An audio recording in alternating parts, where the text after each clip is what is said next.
Assalamualaikum everyone. I'd like to share with you another lecture on the leadership actions. So once again, I am your friend, brother JoArs Alferez of the Order of the Discalced Carmelite Secular. So what about this leadership action? So allow me to read this introductory part. It is said that leadership is action, not a position. Once again, leadership is not action, not leadership is action, but not a position. Regardless of your position in life, at some time, whether you like it or not, you will find yourself in a position of leadership. It may be at work, heading up a committee, or accepting a new management position. It may be in the church or in the masjid, it can be. If you are a sheikh, if you are maybe an ustads, or in a professional organization, in your PNP organization, of course, or even the social setting. For many of us, it will be in our homes, where as parents, we have critical leadership role to play. So we know that one.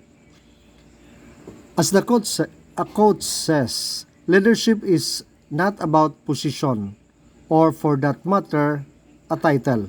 It is about action. It is about who we are and our actions, our deeds, how we treat others, how we make decisions, how we listen to others, how we accept responsibility for actions and hold ourselves accountable.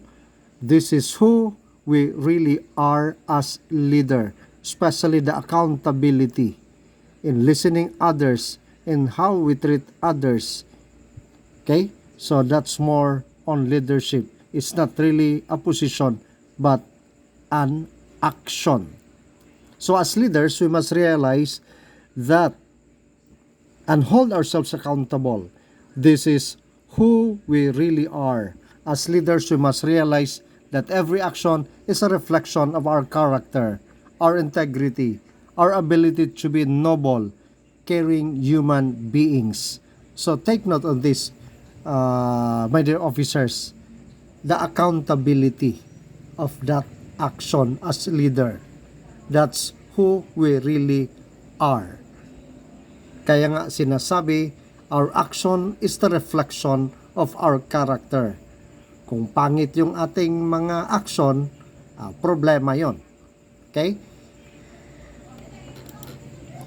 I happen to believe that there are no substitute for responsible leadership that adheres to the honors high moral, character, and rules of conduct as guiding principles.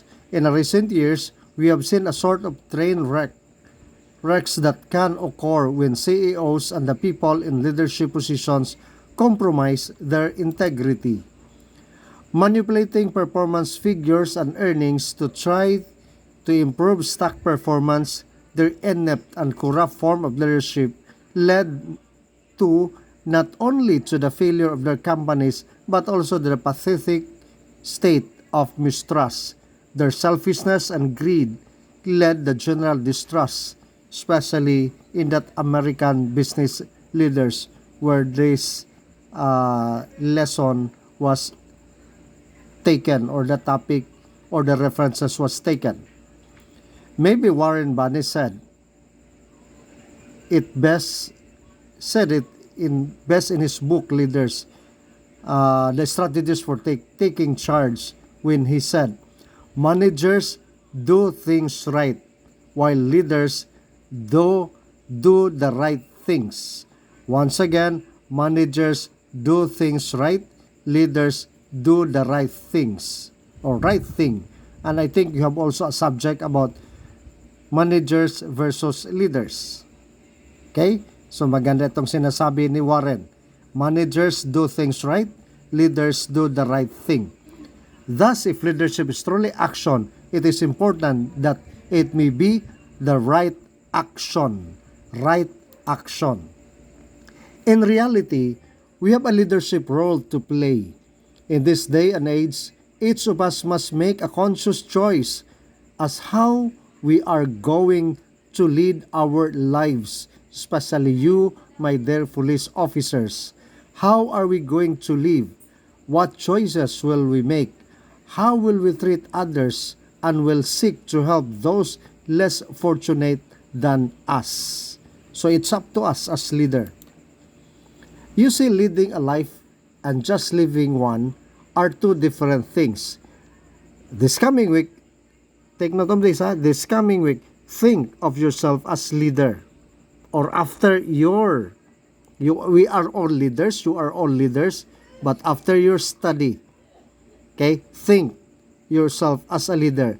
Take the time to think through your decisions and actions, and most importantly, do the right thing. Do the right thing. Huwag sundin yung mga ginawa sa mga kabaro ninyo na hindi kaaya-aya. Do the right thing. Sana malinaw yan sa atin.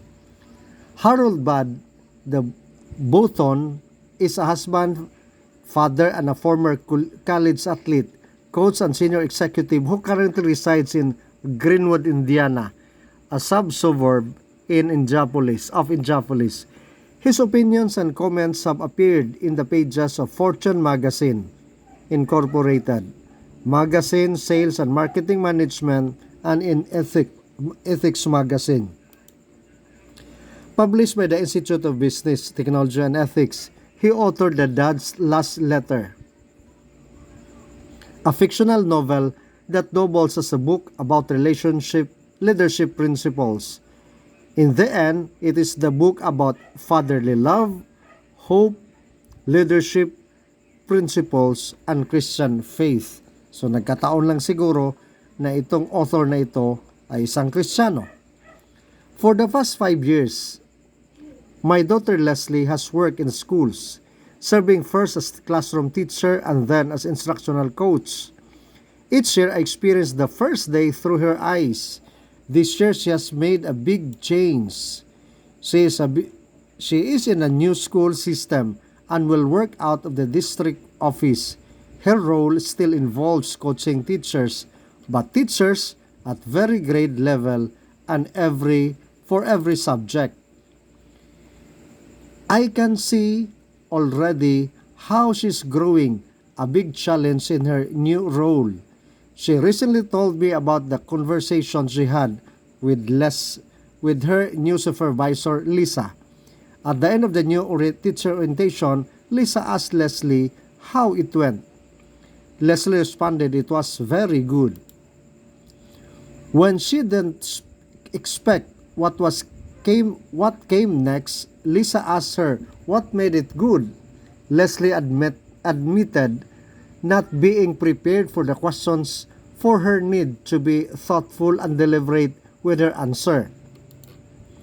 Leslie told me she didn't feel like Lisa was teaching her. Rather, she said the interaction made her feel as if her new supervisor was genuinely interested in her views. Together, they moved the conversation to a discussion of how they improve the experience for others in the future.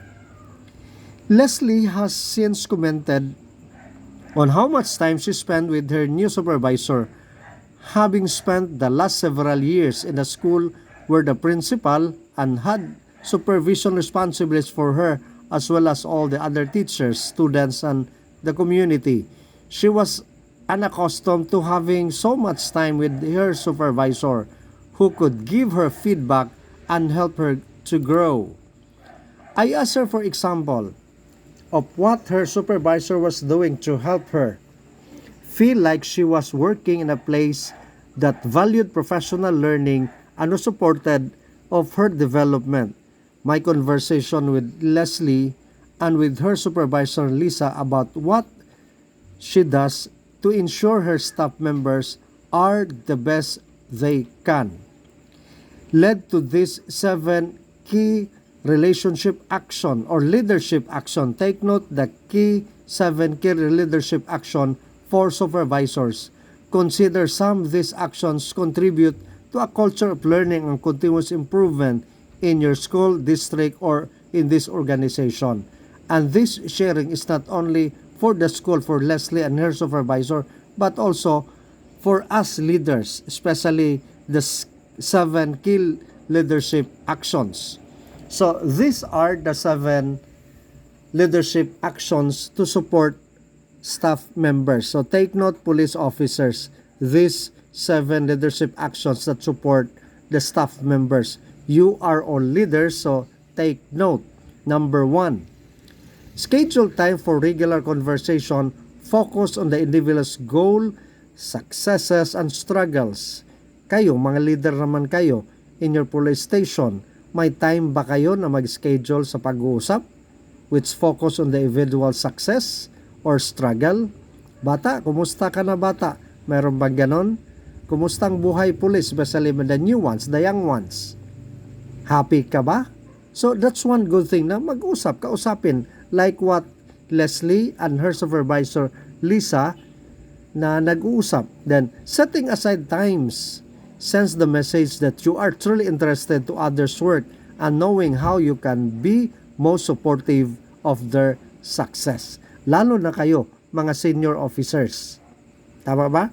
Then may mga junior kayo, may mga bagong dumating, bagong graduate. Kaya nga baka kung kinausap niyan yun siya, mag-open yan siya sa kanyang trabaho or maaaring sa pamilya. Okay? So that's the first. Once again, schedule time for regular conversation, focus on the individual's goal, successes, and especially the so-called struggle in life as police officers. Second, be open to providing help even beyond regular scheduled meeting times. Okay? Beyond regular scheduled meeting times. Open door policies send the message that other success is a priority. Make it clear that you do not want to be the reason someone is delayed from making progress. That's why, panawagan sa ating lahat, especially sa inyo, be open to providing help even beyond regular scheduled meetings.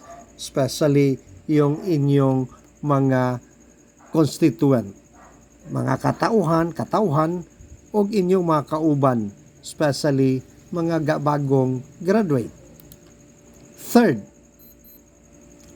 ask question that you want an answer in a meaningful way. Once again, you ask questions that you want an answer in a meaningful way. Questions are opportunity to deepen conversations. Use them for all purpose rather than to acknowledge presence or fill air space. Magtatanong dapat meaningful, in a meaningful way. Nakakatulong din yan. Kaya nga, to deepen conversation. Deepen conversation. Number 4 key elements, engage in coaching conversation to promote deeper reflection.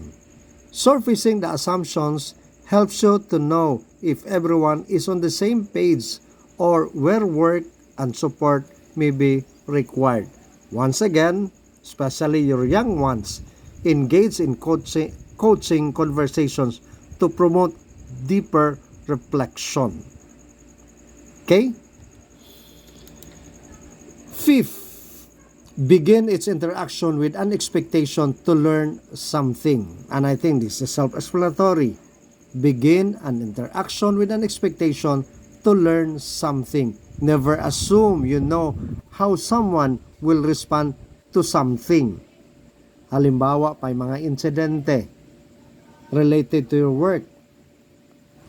Kung ikaw tatanungin, anong gagawin mo? Anong expectation mo sa sitwasyon na yon?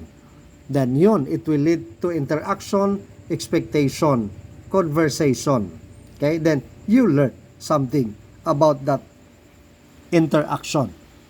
Number 6, honor contributions and successes. Honor contributions and successes.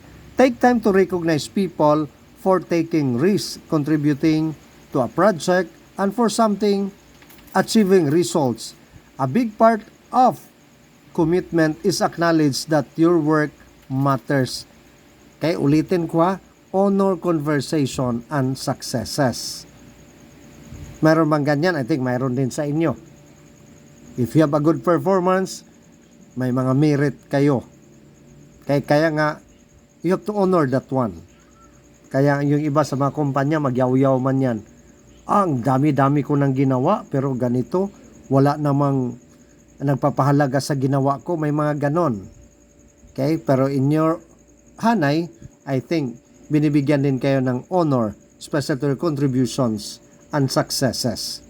Or in your own little way, sa estasyon, pwede naman, kahit na itap mo lang yung kasama mo. Very good, ma'am or sir. Okay? Sa ginawa mo, I salute you. So with that, kahit na sinasabi mo lang, that's, you honor the contributions and successes. Then, ang ganda ng pakiramdam. Maliban doon sa plaki na pag-honor, at least by words, pwede naman. Then the number 7, the last one, finally invest building personal relationship with your team. Invest in building personal relationship with your team. That's why team building is very, very important. And think kayo, mayroon din mga team building. Dati, nagbibigay din ako ng team building dito sa ating mga superior natin dito sa RTD. During the time of Colonel Soliva, I was their speaker. Kinuha nila ko, nag-team building kami doon sa Kidapawan. Yung Lake Agco, yung hindi pa nasira. So, naalala ko yon. Kasi team building is very important to have a closer relationship as a team, as a worker, as an organization. Kaya nga, milestone celebration and mealtime conversation contributing to building a culture of trust and respect. Such culture are foundational to the depth of work required to achieve the outcomes we seek in education.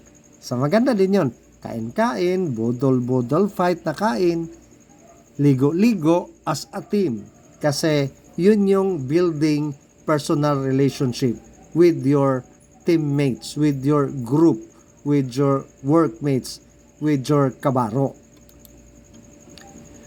I appreciate these practices. I hope everyone has an opportunity during the course of a career to work with someone who holds these values and invests their team members the way Leslie experienced this year. So yun yung mga halimbawahan na binasa ko about Leslie as a teacher and her supervisor Lisa.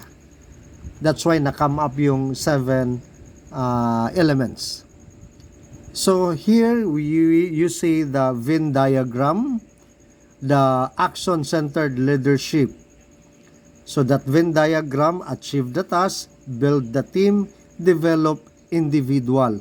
In achieving the task, specifying or agreeing objectives, reviewing progress, allocating resources, focusing efforts, evaluating performance. Then in building the team, structure the team, build trust and inspire teamwork, create a team identity. Ano itong team identity? So depende yan sa inyo. Itong team natin dapat tawagin tayong ganito. Okay? Team masaya. So nagdepende yan sa inyo. Then facilitate and support team decisions, deal with conflict positively. Of course, hindi naman tayo mga robot, may mga conflict talaga yan in an organization, but deal it positively. Yung conflict na yan. Make most of the team diversely, then expand team capabilities. Then, to the individual needs, in developing an individual, keep individuals informed. Then, clarify objectives, provide coaching and technical training. Then treat each team members as an individual.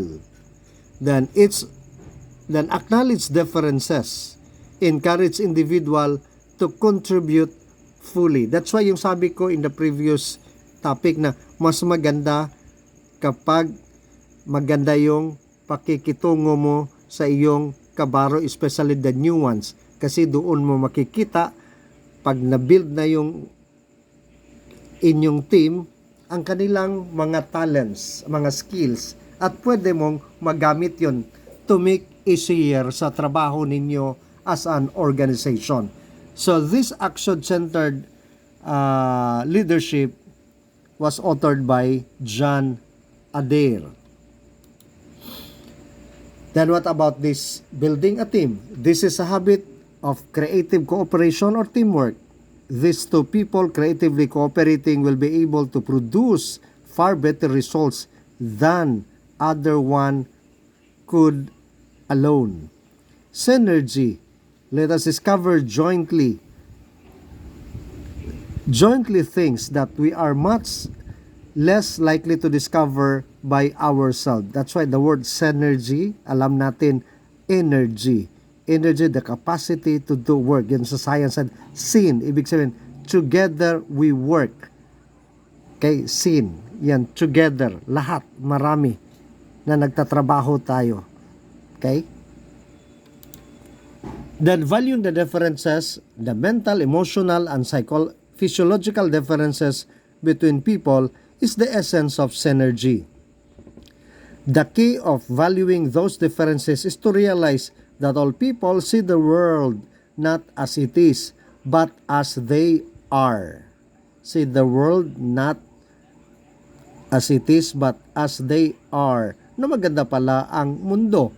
Then when we value differences and bring different perspective together in the spirit of mutual respect, people feel free to seek the best possible alternative.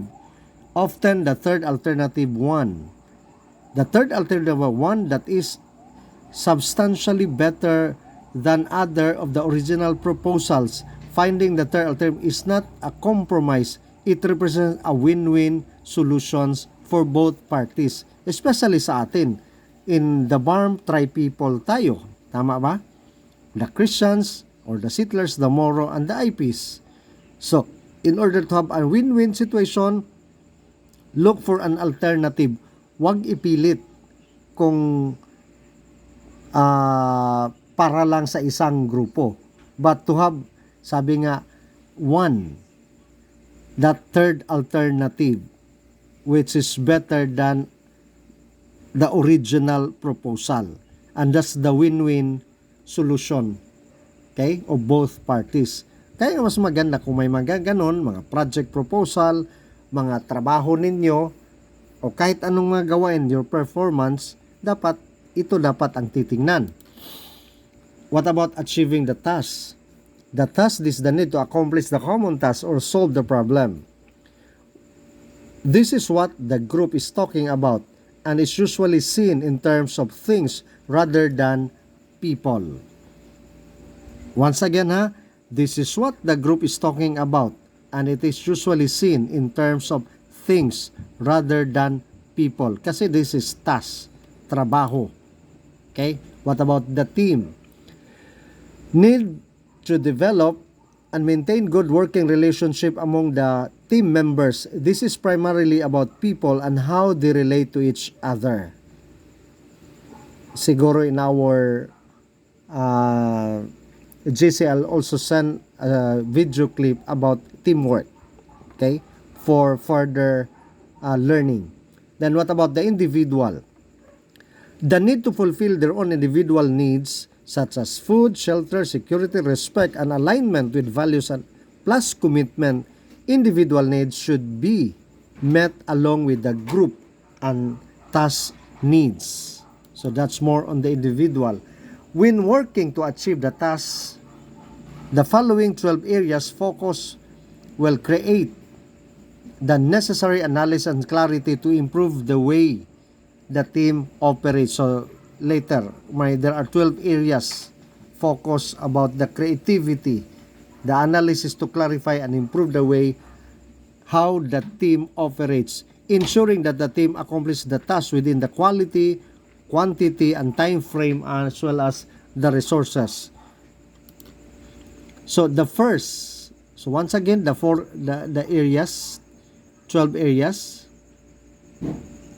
of focus about the analysis and clarity to improve the teams. The first is the purpose. So the question, am I clear what the task is? If you are a member of the team.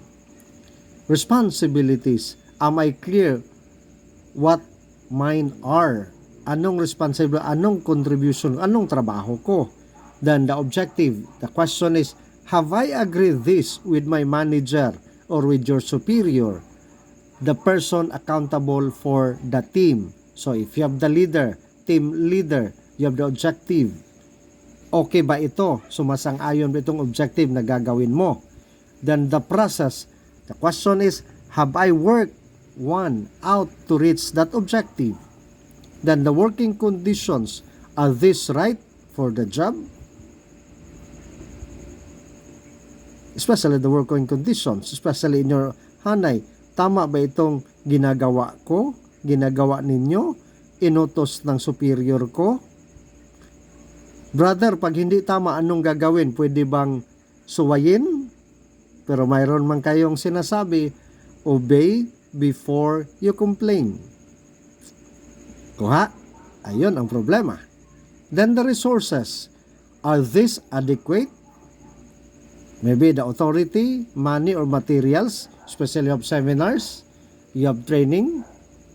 Then the targets. Has each team member clearly defined and agreed to them? That's a question. Then what about the authority, number 8? The question is the line of authority clear? Managerial accountability, then who is accountable for what? To the leadership. Who can tell who what to do? Who can hold who is accountable for the underperformance, etc.?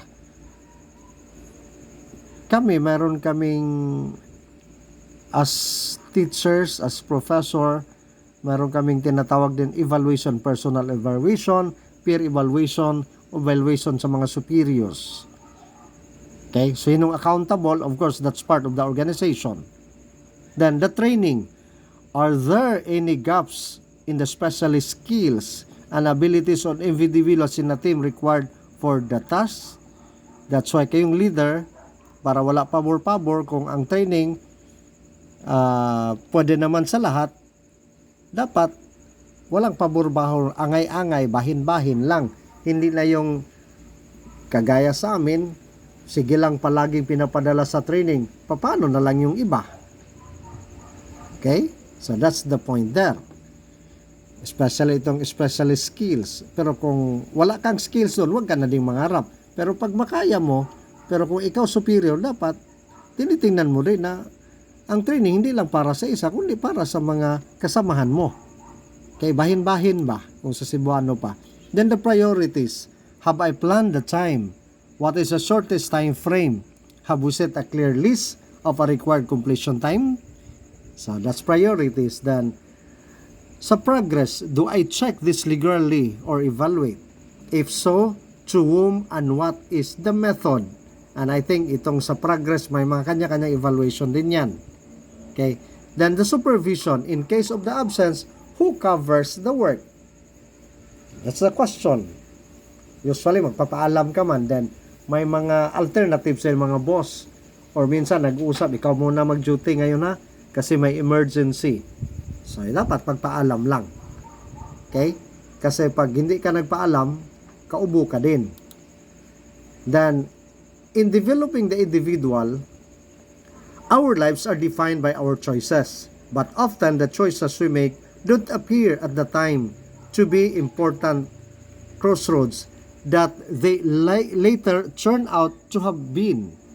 We go merrily along our way, taking what looks like a straight and well-defined path, only to realize later how many times we made life-altering decisions without a second thought. So, yon ang tanong. Then, personal experiences, cultural expectation, peer and family pressures, each of these plays an important role on how we look at life and the lives we choose for ourselves. But all of us have a unique and personal role to play in life. All of us. For this reason, it does not pay to surrender our life's choices to the highest or loudest bidder.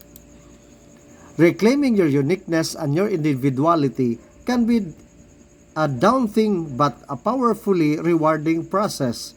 The trick is to shout out clamoring demands of those around us and find a way to listen to the voice inside, the voice of our heart and our soul. Only by doing this, acting upon what we hear, we can we once again get back to our true path and live the life we were born to fulfill. Then, get quiet. So, kailangan pala talaga ding tumahimik as leader. Lower the signal of noise ratio in your life. Find a way to let your inner voice rise up above the external chatter. How can you or how you do this depends on your own preferences and resources. Some people go out on retreats. Kasi maganda dito sa leader, not only team building, but the quieting. You can do retreats. Yung quieting, hindi lang yung sa prayer. So, as a group. Okay? Sa amin, sa school, especially government, parang wala man itong mga retreat na retreat. Pero, it can be kung mag-organize kayo. Aside from team building, a retreats or a seminar na kung saan may time din kayo to be quiet with yourself. Okay? So, yun yung hamon din sa ating mga organisasyon. Mayroon ba tayong ganito? Okay? Listening to another voice to have a personal peace. Then others meditate. Still others simply go for works or play their favorite music. Whether your preference, whatever your preference, find a way to shut out everyone else's voice so you can more clearly hear your own voice. Hear your own. Kaya nga, quieting is really very, very important. Kaya nga, pwede namang gawin siguro when you wake up. Give time at least 15 minutes to be quiet. Okay? Quieting. Listen inside. Ako everyday as a Carmelite, as a brother, ginagawa ko yan. When I wake up early in the morning, 20-15 minutes, quieting. Listening. The heartbeat, mga daloy ng ating dugo na nanalaytay sa ating mga ugat. If you are quiet, mararamdaman mo yun. Okay? Kasi nowadays, very noisy na ang mundo. Pero pwede nating magawa in order to have peace in mind as leaders. That's part of the so-called meditation. Na pwede yon. Then, yung sabi natin kanina as leader, listen. During these quiet times, listen to your heart. So in quieting, dapat makinig ka. Think about your work, your plans in the future, your personal life. What are the feelings that come up? Enthusiasm? Dread? Indifference? Confusion? Assurance? Listen to your feelings as you go about your normal activities. Quieting, then listening inside. And in peace, we call that inner peace or a personal peace. Pwedeng ulitin ko, magagawa ninyo yan. Kahit na dyan sa office mo, nakaupo ka, huwag ka lang sigit chat. Okay, take time to be quiet. Okay, listening your inside, listening your heart. Kaya yan. Then, do you find yourself peering into into art supply stores or devouring the real estate section of the paper? Does your heart race wherever a new client calls, or if so, it is from excitement, nervousness, or fear? Then, the next is, imagine that you had a perfect life. Yan, that's part. Imagine mo, if you have perfect life. All of us, we wanted to be perfect. But as human as we are, but pwede, if nasa heaven na tayo, we are all perfect. Whatever is our religion. Pero ito, just imagine that you had a perfect life. What would your day look like if you have perfect life? Where would you be living? What hobbies and routines would you be enjoying? What sort of work would you be doing? So this more on reflection. Just imagine if you have perfect life. Okay? Then try to visualize your surroundings and activities as much detail as possible and listen to your feelings around each aspect of your perfect life. What's the difference there? Where are the gaps between your current and ideal life? Anyway, that's your imagination to have a perfect life. Then now, make a choice and act as leader. Quieting, imagining to be perfect. Now, make a choice and act. Focus on something that you whether wish you were or were not doing, or that you wish you could add or eliminate from your life. Try to determine what it is or isn't part of your life, given your feelings about it. Was there something you once loved about a now unpleasant job? Tanungin yung sarili nyo, am I happy now with my age, with my career as police officers? So, make a choice, then act on it. Or was taking the position simply inevitable step or a result of bad information? What it is about a particular activity or hobby that intrigues you? What are you doing it? Why are you doing it? Why you are not doing it? Are there ways to work around those reasons? So, yan yung mga katanungan. Then, once you are aware of your motivation and what's behind them, you can determine what options you have. Once you know that, make a choice to add or eliminate whether you have decided on. Start small if it helps, but make sure that the choice is meaningful and that you follow through your decision. So, yun yung tinatawag nating you have to act on it, your motivation. Kaya nga, leadership action yung ating topic. So now, the review. Give a chance or give the change time to settle in. This could be a little or a few weeks of something minor, or even few years or something major. Regardless, once you are out of the newness of the change, take the time to really look at how your choice has impacted your life and how you feel about it. So, kailangan din yung review. Then make adjustment as necessary until you have satisfied that your life you are living is really yours. If something didn't work out, well, at least you were willing to give it a try. Accept not only choices or going to be 100% or more. Then repeat this process, this reflection, this meditation as often as necessary until you are sure that the life you are living meets your needs, addresses your desires, and reflects your values. Then finally, be aware of the myth of the sunk cost. Ano itong myth of sunk cost? Too often people feel that because they have invested a certain amount of time, money, or energy into the choice that they can't afford, to abandon their decisions and start from the scratch. But the truth is, you can never really start from the scratch. And why? Kasi naumpisahan mo na. Kaya nga, nag-aral ka ngayon. Bakit mag-start ka sa scratch?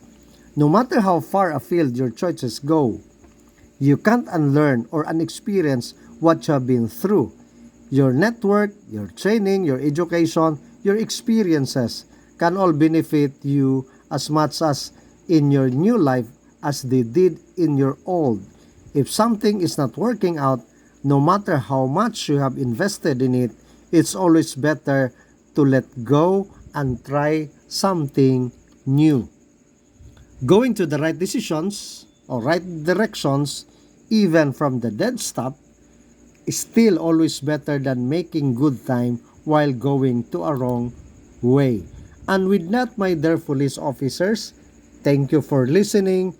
God bless everyone.